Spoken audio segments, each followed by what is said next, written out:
السلام عليكم ورحمة الله تعالى وبركاته لما نقياتي توبان سلامي عشان كان عقوس أبسي هاي سؤالات الصنع نوطن لويدي أو وحنا هاي كوميتك يقو جري ويندوز 7 سي اوتوماتيك وعسكو ابديت كريي ويندوز 10 marka waxaan u baahnaa window 7 gigana dib ugu laabto sababtoo window 7 ka ayaad ii fudaaday laakiin marka window 10 upgrade ku sameeyay wuxuu computerkayga noqday inuu aad u cuslaaday marka step sahlan ayaad maraysaa marka la soco qof ardayda kamid ah ayaan computerkiisa isticmaalinaa marka bilowno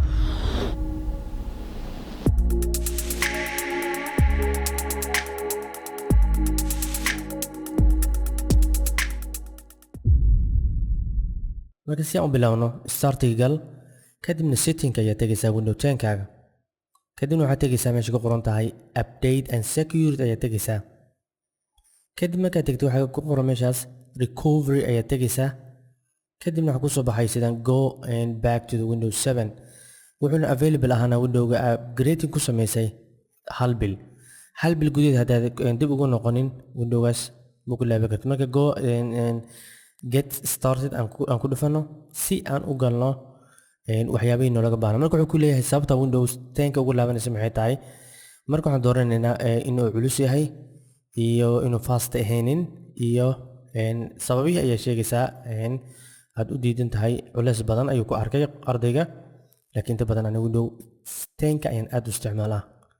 laakiin markuu upgrade isku sameeyo waxay ogaanaysaa laba window ayaa dusha iska saaran waana aad u adag tahay next ayaa leedahay kadibna wuxuu ku weydiinayaa maxaa upgrade mid kale ma ku samayn kartaa daas upgrade-ka isticmaal ma u baahna waad mahadsantihiin window 10 ka dhan waan ka laabanina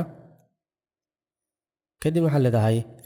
waa ka gudbaysaa next ayaa leedahay waxaan oo dhan kadib markaa ka gudubtid next aad ku dhufatid waxaa kusoo baxayo don't get log out next ku dhufo